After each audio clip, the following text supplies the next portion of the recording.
أعوذ بالله من الشيطان الرجيم. ألم تر إلى الذي حاج إبراهيم في ربه أن آتاه الله الملك إذ قال إبراهيم ربي الذي يحيي ويميت قال أنا أحيي وأميت قال إبراهيم فإن الله يأتي بالشمس من المشرق فأت بها من المغرب. إن الحمد لله نحمده ونستعينه ونستغفره ونعوذ بالله من شرور أنفسنا ومن سيئات أعمالنا. من يهده الله فلا مضل له ومن يضلل فلا هادي له. أشهد أن لا إله إلا الله وحده لا شريك له وأشهد أن محمدا عبده ورسوله. أما بعد فإن خير الحديث كتاب الله وخير الهدي هدي محمد صلى الله عليه وسلم وشر الأمور محدثاتها وكل محدثة بدعة وكل بدعة ضلالة وكل ضلالة في النار. يا أيها الذين آمنوا اتقوا الله حق تقاته ولا تموتن إلا وأنتم مسلمون. يا أيها الناس اتقوا ربكم الذي خلقكم من نفس واحدة وخلق منها زوجها وبث منهما رجالا كثيرا ونساء واتقوا الله الذي تساءلون به والأرحام إن الله كان عليكم رقيبا. يا أيها الذين آمنوا اتقوا الله وقولوا قولا سديدا يصلح لكم أعمالكم ويغفر لكم ذنوبكم ومن يطع الله ورسوله فقد فاز فوزا عظيما. اللهم صل على محمد وعلى آل محمد كما صليت على إبراهيم وعلى آل إبراهيم إنك حميد مجيد. اللهم بارك على محمد وعلى آل محمد كما باركت على إبراهيم وعلى آل إبراهيم إنك حميد مجيد.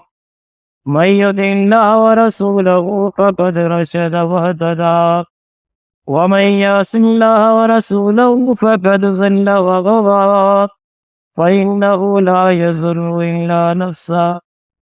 أما بعد فأعوذ بالله السميع العليم من الشيطان الرجيم.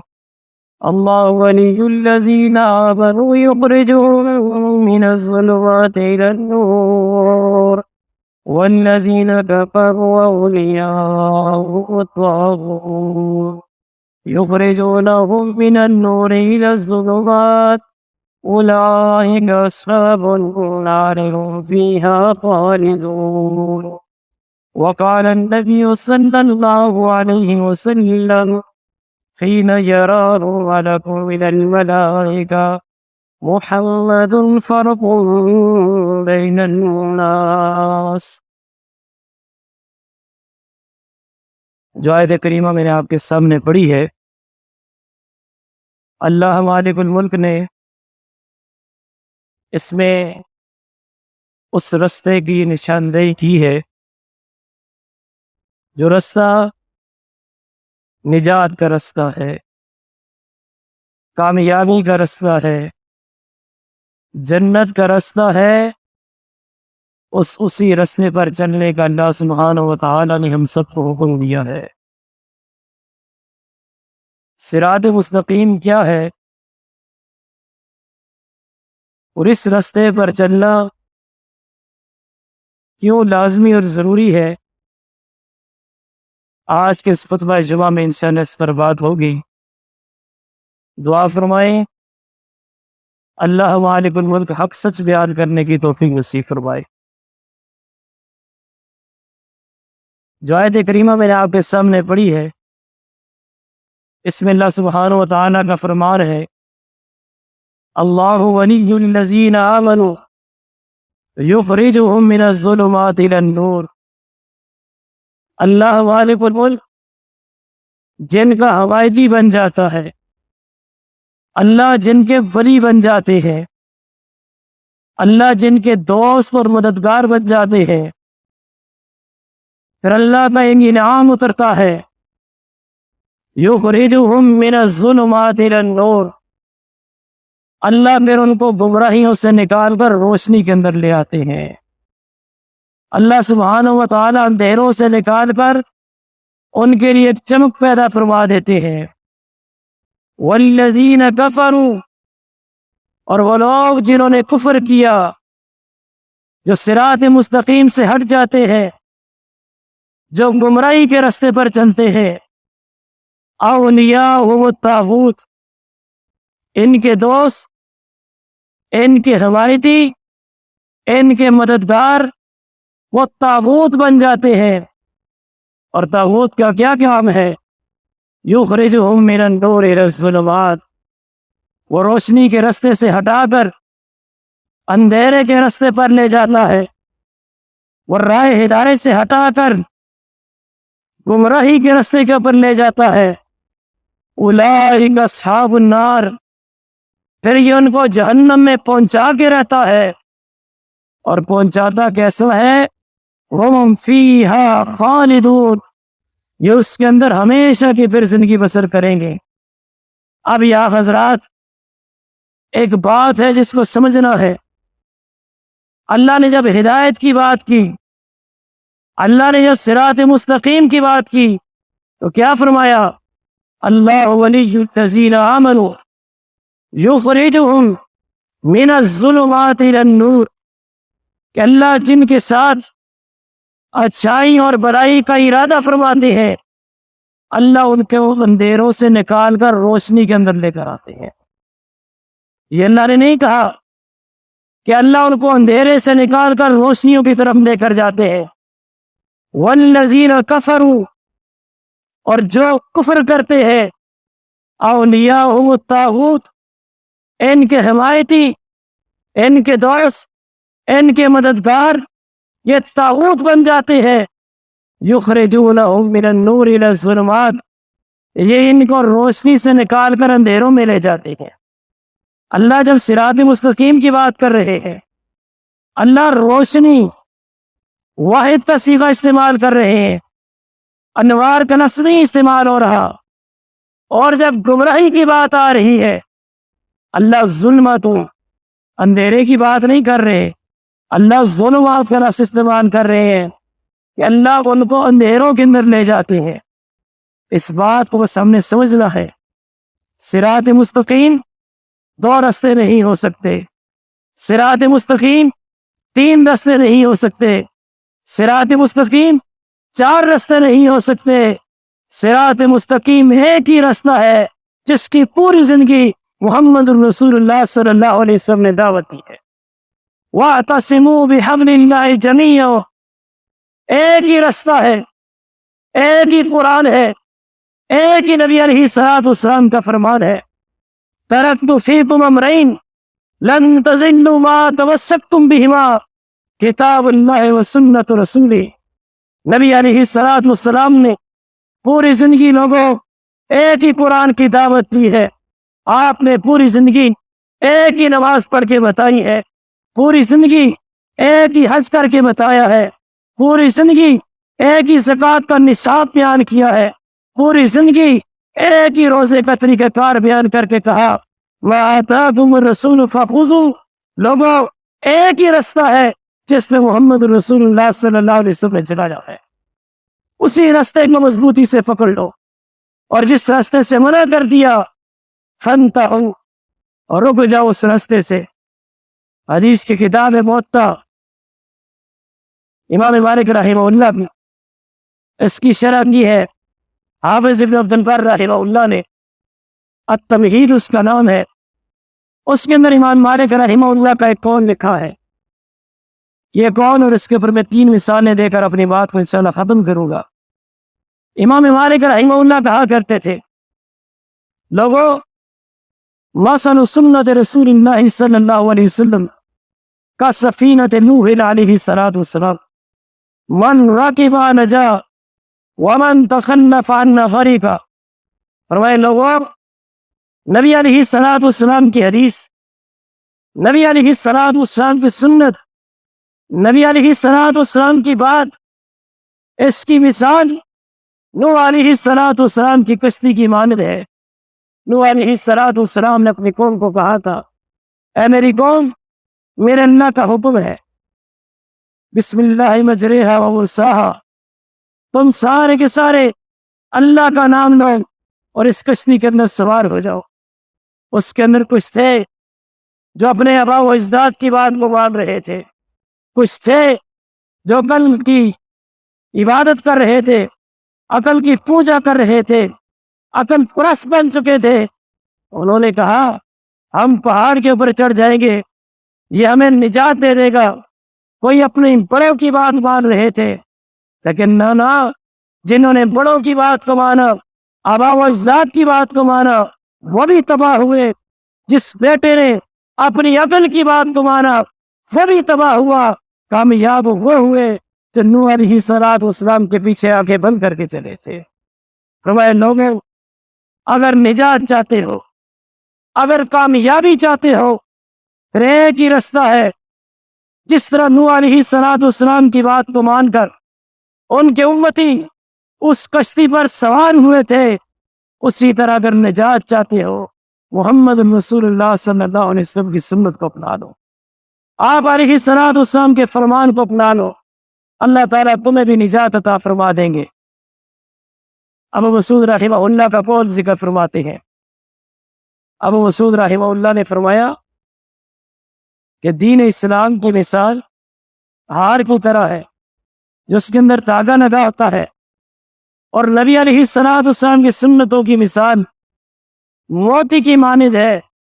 اور آپ جانتے ہیں ہار کے اندر جتنے زیادہ موتی ہو، جتنا وہ پر ہوا ہو، اتنا ہی خوبصورت لگ رہا ہوتا ہے۔ ایک موتی ادھر ہو، ایک ادھر، ایک ادھر ہو، ہار کے اندر 5 سے 6 موتی لگے ہو، وہ ہار خوبصورت نہیں ہوتا۔ کہا یہ جو ہار کا دھاگا ہے یہ اسلام ہے، جتنا مضبوط دھاگا ہوگا اتنی اس کے اوپر بناوٹ اور سجاوٹ اچھی لگتی ہے، اور یہ جتنے موتی ہے یہ نبی علیہ السلام کی سنتیں ہیں۔ انسان کی زندگی کے اندر جتنے زیادہ محمد رسول اللہ صلی اللہ علیہ وسلم پائے جاتے ہو، انسان کی زندگی اتنی مزین ہے، انسان کی زندگی اتنی ہی خوبصورت ہے، انسان کی زندگی اتنی ہی اچھی ہے۔ یہ انسان کامیاب ہے، یہ روشنی کا منبع ہے، یہ ہدایت کا سرچشمہ لگ رہا ہوتا ہے جو اٹھتے بھی نبی علیہ السلام کی سنت کا خیال کرے، بیٹھتے بھی نبی علیہ السلام کی سنت کا خیال کرے، جو اپنی زندگی اس طرح گزارے جس طرح نبی علیہ السلام نے گزاری ہے۔ امام مالک رحمہ اللہ بیٹھے ہوئے، سائل آ کر سوال کرتا ہے، کہتا ہے انی ارید واللہ تھا میرا امام صاحب ایک مسئلہ پوچھنے کے لیے آیا ہو۔ مسئلہ یہ ہے، میں اپنے گھر سے نکلا ہوں، مدینہ کا رہنے والا ہے، کہہ رہا ہے میں اپنے گھر سے نکلا ہوں اور میرا مقصد اور ارادہ یہ ہے ان اعتمر، میں عمرہ کرنا چاہتا ہوں۔ مرنی، امام صاحب مجھے آپ حکم دیجئے، من نئین احرم، میں احرام پہننا چاہتا ہوں، میں تلبیہ پڑھنا چاہتا ہوں، میں کہاں سے احرام کو پہنوں؟ اب آپ لوگ ماشاءاللہ حج کیا ہوا، عمرہ کیا ہوا ہے، اہل مدینہ کے لیے ذوالحلیفہ میقات نبی علیہ السلام نے مقرر کیا کہ وہاں سے احرام باندھ کر آئیں گے، اس کو بیر علی بھی کہتے ہیں، اب آرینی بھی کہتے ہیں، اب یارینی بھی کہا جاتا ہے آج کل کے دور میں۔ اس نے کہا میں عمرہ کرنا چاہتا ہوں، مجھے بتائیے کہ میں احرام کہاں سے باندھوں۔ امام مالک رحمہ اللہ کہنے لگے اس سائل ذوالحلیفہ چلا جا، وہاں سے احرام پہن۔ نبی علیہ الصلوۃ والسلام نے بھی وہاں سے ہی پہنا تھا۔ اس نے کہا امام صاحب میرا دل کرتا ہے میں مسجد نبوی کے اندر آؤں اور میں ریاض الجنہ کے اندر جاؤں، 2 رکعت نماز پڑھوں اور اپنا احرام ریاض الجنہ سے باندھ کر چلا جاؤں۔ امام مالک رحمہ اللہ فرماتے ہیں اتقک من الفتنہ، اے سائل اپنے آپ کو فتنے سے بچا لے، اپنے آپ کو آزمائش سے بچا لے۔ میں تجھے مسئلہ بتا رہا ہوں، نبی علیہ الصلوۃ والسلام کی سنت یہی ہے کہ مدینہ والا ذوالحلیفہ میں چلا جائے، وہاں سے احرام باندھے اور مکہ کی طرف آج میں سفر ہو جائے۔ اس نے کہا ھذا مسجد النبی صلی اللہ علیہ وسلم، آپ کیوں ذوالحلیفہ بھیج رہے ہو؟ نبی علیہ الصلوۃ والسلام کی مسجد ہے، یہ جنت کا ٹکڑا ہے۔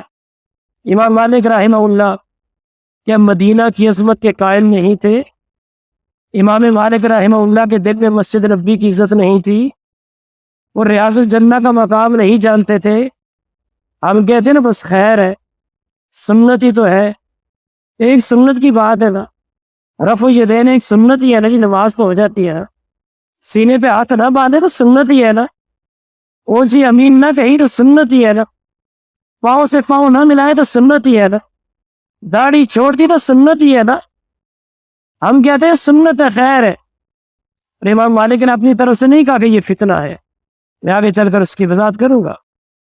امام مالک رحمہ اللہ اس شخص کو ریاض الجنہ کے اندر سے اجازت نہیں دے رہے، مدینہ الرسول سے اجازت نہیں دے رہے، مسجد نبی سے اجازت نہیں دے رہے، اس کو ذوالحلیفہ بھیجتے ہیں۔ آپ ماشاءاللہ یا علم کے دروس سنتے رہتے ہیں، ذوالحلیفہ کی کوئی فضیلت نبی علیہ الصلوۃ والسلام کی حدیث میں نہیں بیان ہے، بس نبی علیہ الصلوۃ والسلام نے یہاں سے احرام باندھا، یہی اس کی عظمت ہے۔ مسجد نبی کے حوالے سے میں 4 باتیں کرتا ہوں۔ پہلی فضیلت تو یہ ہے، رسول اللہ صلی اللہ علیہ وسلم نے فرمایا جو میری اس مسجد نبی کے اندر ایک نماز پڑھتا ہے، اللہ سبحانہ و تعالیٰ 1000 نماز کے برابر اس کو 100 عطا فرماتا۔ دوسری، آپ مسجد کے اندر نماز پڑھتے، حجرہ عائشہ میں چلے جاتے، وہاں سے یہاں آ جاتے، یہ قدم اللہ پہ اتنے پیارے لگے، فرمایا ما بین بیتی و منبری روضۃ من ریاض الجنہ، یہ مدینہ کی زمین نہیں ہے، یہ اللہ تعالیٰ کی جنت کا ٹکڑا ہے۔ یہ دوسری عظمت۔ تیسری، نبی علیہ الصلوۃ والسلام نے فرمایا کہ جو انسان اس مدینہ والوں سے بغض کرے گا، جو ان سے نفرت کرے گا، اللہ اس کو مٹا کے رکھ دیں گے، جس طرح نمک پانی کے اندر ڈالا جائے، نمک کا نام و نشان بھی نہیں بچتا۔ جو اہل مدینہ سے نفرت کرے گا، جو ان سے بغض رکھے گا، اللہ تعالیٰ اس ظالم کو مٹا کے رکھ دیں گے۔ اور چوتھا فرمایا ہر نبی نے اپنی قوم کو دجال سے ڈرایا تھا، میں بھی اپنی قوم تمہیں دجال سے ڈرا رہا ہوں۔ اور سیدنا عمر رضی اللہ تعالیٰ عنہ کہا کرتے تھے لا تقوم الساعة حتى يظهر الناس عن ذکرها على منابرها، اور لوگوں قیامت تب تک قائم نہیں ہوگی، ایک وقت آئے گا دجال کا ذکر لوگ بھول جائیں گے، علماء منبر کے اوپر خطبے تو دیں گے لیکن ان خطبوں کے اندر دجال کا ذکر نہیں آ رہا ہوگا، یہ دجال کے فتنے سے بچ جائیں گے۔ یہ کتنا بڑا فتنہ ہے، یہ کتنا بڑا فتنہ ہے۔ نبی علیہ الصلوۃ والسلام جہاں نماز میں سورۃ الفاتحہ پڑھتے، سبحان ربی العظیم پڑھتے، آپ تب تک سلام نہیں پھیرا کرتے تھے جب تک آپ 4 چیزوں سے پناہ نہ مانگتے۔ اللہ عذاب قبر سے آپ کی پناہ کے اندر آتا ہوں، واعوذ بک من فتنۃ المسیح الدجال، اللہ دجال کے فتنے سے آپ کی پناہ میں آتا ہوں، اللہ زندگی اور موت کے فتنے سے آپ کی پناہ کے اندر آتا ہوں، اللہ عمر زیادہ ہو جائے، گنہگار بن جاؤ، اللہ اس سے بھی میں آپ کے فتنے کے اندر آتا ہوں، اس فتنے سے بھی آپ کی پناہ کے اندر آتا ہوں۔ نبی علیہ الصلوۃ والسلام اس قدر تاکید کے ساتھ یہ دعا پڑھا کرتے تھے نبی علیہ الصلوۃ والسلام نے فرمایا یہ دجال کا فتنہ وہ 40 دن رہے گا، پوری دنیا کو گھیر لے گا، لیکن اہل مدینہ دجال مدینہ کے اندر نہیں آئے گا، دجال مکہ کے اندر نہیں آئے گا۔ اگر یہاں آنے کا ارادہ کرے گا رب کے فرشتے کھڑے ہوں گے جو دجال کو مدینہ سے دور بھگا دیں۔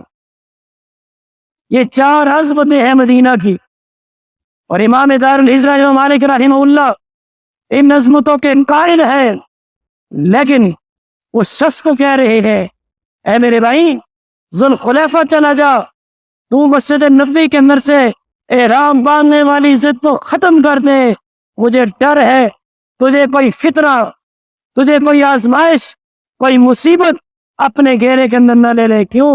فَلْيَحْذَرِ الَّذِينَ يُخَالِفُونَ عَنْ أَمْرِهِ أَن تُصِيبَهُمْ فِتْنَةٌ أَوْ يُصِيبَهُمْ عَذَابٌ أَلِيمٌ۔ جو لوگ نبی علیہ الصلوۃ والسلام کی سنت کو چھوڑ دے، جو لوگ نبی علیہ الصلوۃ والسلام کے طریقہ کار کو چھوڑ دے، مجھے ڈر ہے کہیں کوئی فتنہ ان کو اپنے گھیرے کے اندر نہ لے لے، کوئی آزمائش ان کو اپنے گھیرے کے اندر نہ لے لے۔ میرے بھائیوں، اگر ہم فتنوں سے بچنا چاہتے ہیں، اگر ہم آزمائشوں سے بچنا چاہتے ہیں، اگر ہم صراط مستقیم پر چلنا چاہتے ہیں، ایک ہی رستہ ہے، محمد رسول اللہ صلی اللہ علیہ وسلم کا رستہ ہے۔ کوئی مرضی کتنا ہی نیک کیوں نہ ہو، اگر اس کی زندگی کے اندر نبی علیہ الصلوۃ والسلام کی اتباع نہیں ہے، نبی علیہ الصلوۃ والسلام کی سنت نہیں، یا وہ عمل کرتا ہے جو عمل نبی علیہ الصلوۃ والسلام نے نہیں کیا، اس انسان کے عمل کا کوئی فائدہ بھی نہیں ہے۔ میں دائیں بائیں کی مثال نہیں دیتا، میں نبی علیہ السلام کے گھر کی مثال آپ کے سامنے رکھ رہا ہوں۔ سیدہ زینب رضی اللہ تعالیٰ عنہا ام المومنین ہے، ان کی عظمت کے اندر اتنا ہی کافی ہے کہ نبی علیہ الصلوۃ والسلام کی زوجہ محترمہ ہے۔ اگر بات کو بڑھایا جائے تو نبی علیہ الصلوۃ والسلام زندگی کے آخری لمحات میں تھے۔ سیدہ عائشہ نے پوچھا تھا یا رسول اللہ صلی اللہ علیہ وسلم، ہم دنیا کے اندر آپ کے ساتھ رہ رہی ہیں، آپ یہ تو بتا کر جائیے کہ مرنے کے بعد سب سے پہلی بیوی کون ہے جو آ کر آپ سے ملے گی؟ آپ علیہ السلام نے نام نہیں لیا، آپ نے نشانی بیان کر دی۔ آپ علیہ السلام نے بولا اطولہن یدا، جس کے ہاتھ بڑے ہوں گے وہ آ کر مجھے ملے گی۔ سیدہ عائشہ فرماتی ہے جب نبی علیہ السلام وسلم کی وفات ہوئی، ہم سب نے ہاتھ ناپنے شروع کر دیے، کس کے ہاتھ بڑے ہیں؟ آج لوگ کہتے ہیں کہ نبی علیہ الصلوۃ والسلام کی سنت ہو، اس کی کوئی ضرورت نہیں ہے قرآن سمجھنے کے لیے، قرآن کو ہم ویسے ہی سمجھ لیں گے۔ اور یہ عربی ہے، محدثہ ہے، فقیہ ہے، یہ بھی نبی علیہ الصلوۃ والسلام کی بات کو نہیں سمجھ سکتے۔ کہتی ہے ہم نے ہاتھ ناپے، ہمیں محسوس نہ ہوا، لیکن جب سیدہ زینب نبی علیہ الصلوۃ والسلام کی وفات کے بعد سب سے پہلے فوت ہوئی، ہمیں تب پتہ چلا کہ نبی علیہ الصلوۃ والسلام نے اطولو، بڑے ہاتھوں والی سے کیا مراد تھا، معاملہ کیا تھا۔ یہ ایک دن ان کا ہوتا، یہ نبی علیہ الصلوۃ والسلام کی خدمت کرتے، اور باقی 6 دن یہ بھیج دیتی، اور لوگ جاتے، ان کے شاگرد جاتے، صحابہ جاتے، ان کے غلام جاتے، اور مدینہ کے اندر جو کھجوریں ہوتی ان کے چھلکے اتار کے لاتے، یا اپنے ہاتھوں سے رسی بنایا کرتی تھی، اس رسی کو مدینہ کے بازار کے اندر بھیجا کرتی تھی، اور وہ بک جاتی، جو پیسے ملتے مسکینوں کے اندر ان کو صدقہ کر دیا کرتے۔ اور صدقہ کوئی 1,00,000-2,00,000 کا نام تو نہیں ہے، اللہ نے جتنی توفیق دی اتنا دے دیا جائے، یہ بھی اللہ تعالیٰ کو قبول ہے۔ وہ جب ہاتھوں کے ساتھ رسی کو کاتا کرتی تھی تو ان کے ہاتھ بڑے ہو گئے تھے، محنت کی وجہ سے نبی علیہ الصلوۃ والسلام نے فرمایا کہ زینب کے ہاتھ بڑے ہیں، یہ آپ کی ام المومنین ہے، یہ آپ کی زوجہ ہے، لیکن میرے دوستوں یہ کیا عمل کرتی ہے؟ یہ جب سارے لوگ مسجد سے چلے جاتے، یہ مسجد کے اندر عبادت کرتے، اور 2 ستونوں کے درمیان ایک رسی باندھ دیں کہ جب میں تھکوں اس کے ساتھ ڈیک لگا لوں، جب یہ نیچے ہوگی مجھے رسی ٹوٹنے کا خطرہ ہوگا، میں فوراً اٹھ جایا کروں گی۔ نبی علیہ الصلوۃ والسلام نے جب اس رسی کو دیکھا، آپ نے اپنے شاگردوں سے پوچھا یہ رسی کیا ہے؟ انہوں نے کہا یہ آپ کی زوجہ سیدہ زینب رضی اللہ تعالیٰ عنہا ہے، یہ انہوں نے رسی باندھی ہوئی ہے۔ نبی علیہ الصلوۃ والسلام نے فرمایا اس رسی کو کاٹ ڈالو، اس رسی کو کاٹ دو، اور جا کر زینب کو یہ پیغام دو اور آپ نے صحابہ سے نہیں کٹوائی. فقطع، صحابی کہتے ہیں نبی علیہ السلام خود آگے بڑھے، آپ نے خود اس رسی کو کاٹا اور کہا اللہ تعالیٰ اپنی جانوں کو عذاب دینا اس چیز کو پسند نہیں فرماتے. جتنی رات جاگ سکتے عبادت کر لو، جب تھک جاتے ہو سو جاؤ، جب تم سو جاؤ گے اللہ سبحانہ و تعالیٰ اس کو بھی تمہارے لیے اجر لکھواتے ہیں. سنت میرے بھائیوں، نبی علیہ الصلوۃ والسلام کا طریقہ میرے بھائیوں، اس طریقے کے اوپر چلو، یہ نجات کا ضامن ہے، یہ کامیابی کا ضامن ہے. اور مجھے یہ کہتے ہوئے الحمدللہ فخر ہوتا ہے، ہم وہ غریب ہیں، ہم وہ خاکسار ہیں جو اس دور کے اندر بھی نبی علیہ الصلوۃ والسلام کی سنت کے علم کو تھامے ہوئے ہیں. ہمارے شیخ کہتے ہیں ایک رات پروگرام سے واپس آ رہا تھا، تھکا ہوا تھا، ایک جگہ میں نے رات کو ٹھہراؤ کیا. جمعے کا دن تھا، میں نے صبح نماز پڑھائی، میں نماز کے لیے کھڑا ہوا تو میں نے لا اقسم بیوم القیامہ پڑھی. پیچھے سے ایک بابا جی کہنے لگے سبحان اللہ. میں نے پھر پڑھی، کہنے لگے سبحان اللہ، پھر پڑھی، کہنے لگے سبحان اللہ. کہتے مجھے سمجھ نہیں آئی. میں نے نماز ایک رکعت مکمل کی، دوسری رکعت کے اندر اٹھا، میں نے پڑھی لا اقسم بہذا البلد، کہہ رہے سبحان اللہ سبحان اللہ. کہتے مجھے سمجھ نہ آئی. جب میں نے سلام پھیرا، میں نے کہا بابا جی کیا مسئلہ تھا، میں نے کوئی غلطی تو نہیں کی؟ کہا مولوی صاحب بہت بڑی غلطی کی ہے. کہا وہ کیا؟ کہا نبی علیہ الصلوۃ والسلام جمعے کی نماز پڑھایا کرتے تھے، پہلی رکعت کے اندر سورہ سجدہ پڑھا کرتے تھے، دوسری کے اندر سورۃ الدہر پڑھا کرتے تھے. مولوی صاحب نہ پہلی رکعت کے اندر آپ نے سنت کا خیال کیا، نہ دوسری رکعت کے اندر سنت کا خیال کیا. مجھے لگا آپ بھول گئے میں سبحان اللہ کہہ رہا تھا، اس لیے کہہ رہا تھا آپ کو محسوس ہو جائے آپ جو نماز کے اندر سورت پڑھ رہے ہیں یہ جمعے والے دن نبی علیہ الصلوۃ والسلام کی سنت نہیں تھی، آپ سنت کا خیال کریں. الحمدللہ ہم آج بھی ایک ایک بات کے اندر نبی علیہ الصلوۃ والسلام کی سنت کا خیال کرتے ہیں. صحیح وہ منہج ہے جو امام مالک رحمہ اللہ سکھا رہے ہیں. اور لوگوں نجات چاہتے ہو اور لوگوں کامیابی چاہتے ہو، نبی علیہ الصلوۃ والسلام کی سنت کو اپنا لو. ہم جمعے والے دن پہلی رکعت میں سورۃ الاعلیٰ پڑھتے ہیں، دوسرے میں سورۃ الغاشیہ پڑھتے ہیں. کہ ہمیں دوسرا قرآن نہیں آتا، قرآن کے باقی حصے نہیں آتے، کیوں پڑھتے ہیں؟ نبی علیہ الصلوۃ والسلام نے یہی پڑھی ہے. آج پورے پاکستان کے اندر چلے جاؤ، واحد حدیث کا منبر ملے گا جہاں امام اور خطیب کھڑے ہو کر خطبہ دیتا ہے. ہمیں کھڑا ہونا کوئی شوق تو نہیں ہے، ہمیں پسند تو نہیں ہے، ہم بھی بیٹھ سکتے ہیں، کیوں کھڑے ہو کر خطبہ دیتے ہیں؟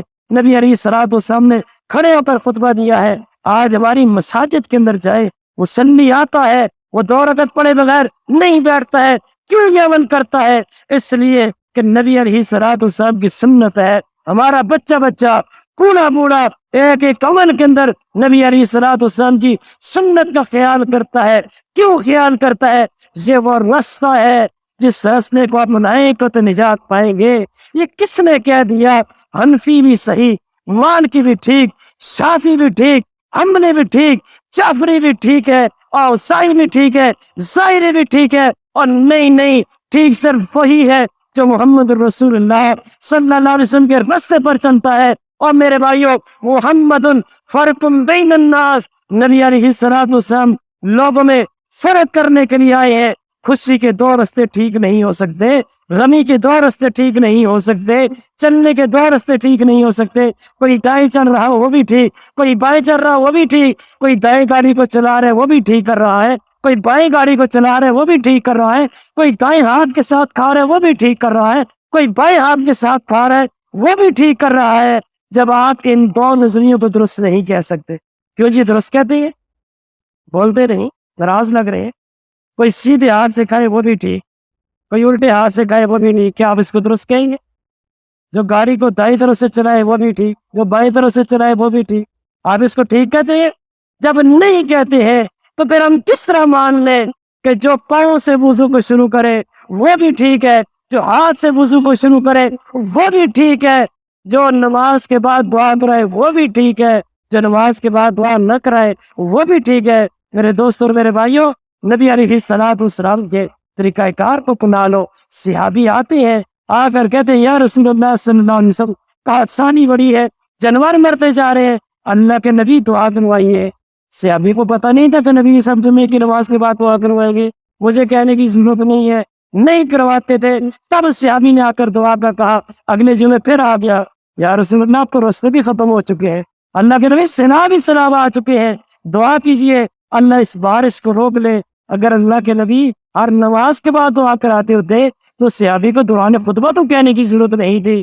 اس وجہ سے اپنے ذہنوں کو کلیئر کرنا چاہیے، نجات کا ایک ہی رستہ ہے جو نبی علیہ الصلوۃ والسلام کا رستہ ہے، صراط مستقیم ایک ہی رستہ ہے جس رستے پہ پوری زندگی نبی علیہ الصلوۃ والسلام چلے ہیں۔ جب ام المومنین سیدہ زینب کو اپنا طریقہ عبادت اپنانے کی اجازت نہیں ہے تو مجھے بتائیے جو راتوں کو جنگلوں کے اندر نکل جاتے ہیں، جو دریاؤں کے اندر نکل جاتے ہیں، جو چنے لگانے لگ جاتے ہیں، جو کہتے ہیں چشتی بن جاؤ، قادری بن جاؤ، نقشبندی بن جاؤ، سہروردی بن جاؤ، تم نجات پا جاؤ گے۔ نجات اس رستے پر ہے جو محمدی رستہ ہے، نجات اس رستے پر ہے جس رستے پہ پوری زندگی نبی علیہ الصلوۃ والسلام نے چلایا ہے۔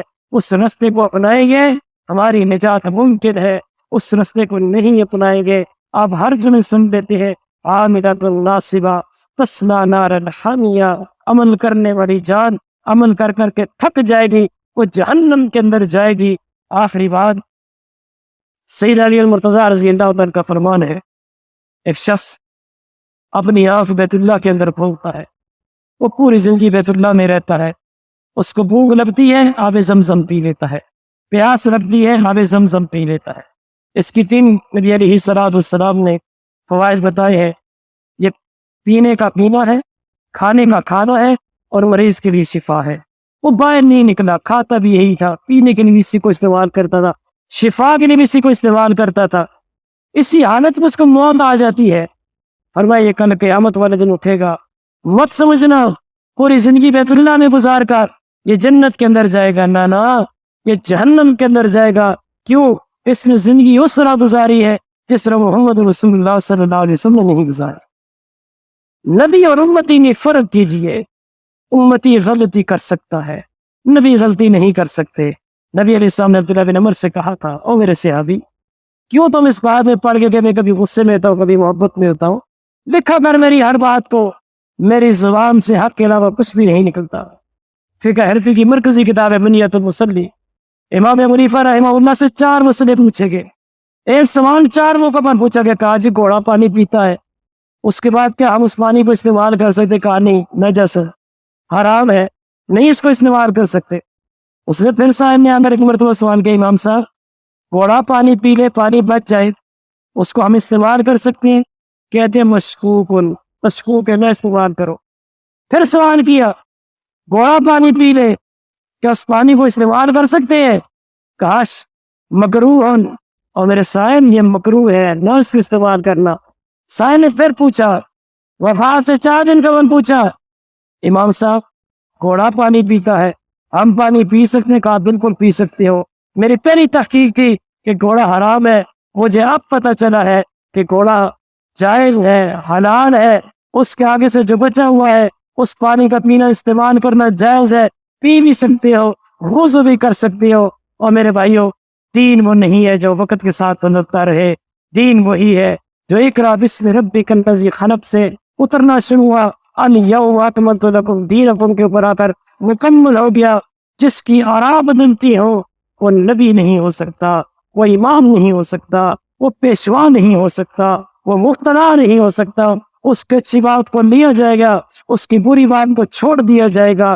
امام الانبیاء محمد رسول اللہ صلی اللہ علیہ وسلم ایک ہی ہے، وہی پیشوا ہے، وہی مقتدا ہے، وہی رہبر ہے۔ کیوں؟ وما ينطق عن الهوى ان هو الا وحی یوحی، وحی کے مطابق جو زبان بولے اس زبان کا پیچھا کیا جائے گا، اس زبان کے پیچھے چلا جائے گا۔ جو خطا کے اوپر ہو اس کے پیچھے نہیں چلا جائے گا، جس کو خود ہی نہیں پتا وہ درست ہے یا غلط ہے، ہم اس کے پیچھے چل کر درست راستے کا انتخاب کس طرح کر سکتے ہیں۔ جو ڈرائیور صحیح گاڑی نہ چلا سکتا ہو اس کی سواری بننا ہم دنیا کے اندر پسند نہیں کرتے، اور جس کے اندر غلطی کا استعمال ہو اس کے پیچھے چلنا کس طرح گوارا کیا جا سکتا ہے۔ اللہ مالک سے دعا ہے صراط مستقیم پر چلنے کی توفیق نصیب فرمائے، اللہ اس راستے پر چلائے جو رستہ نجات والا رستہ ہے۔ جو رستہ جنت والا رستہ ہے. اقول قولی ھذا استغفر اللہ لی ولکم ولسائر المؤمنین وآخر دعوانا الحمد للہ.